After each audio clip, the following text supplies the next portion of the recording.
What is Bitcoin mining? Bitcoin operates as a peer-to-peer network. This means that everyone who uses Bitcoin is a tiny fraction of the bank of Bitcoin. But where do Bitcoins come from? With paper money, a government decides when to print and distribute money.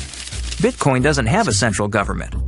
With Bitcoin, miners use special software to solve math problems and are issued a certain number of Bitcoins in exchange. This provides a smart way to issue the currency and also creates an incentive for more people to mine. And since miners are required to approve Bitcoin transactions, more miners means a more secure network. The Bitcoin network automatically changes the difficulty of the math problems, depending on how fast they're being solved. In the early days, Bitcoin miners solved these math problems with the processors in their computers.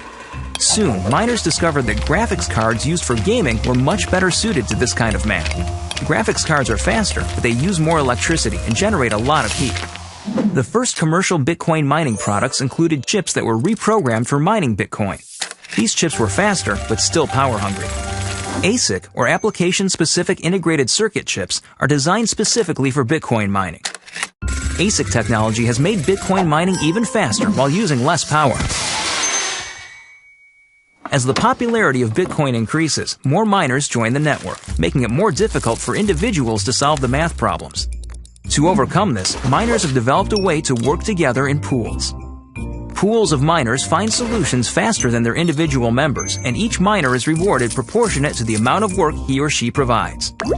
Mining is an important and integral part of Bitcoin that ensures fairness while keeping the Bitcoin network stable, safe, and secure.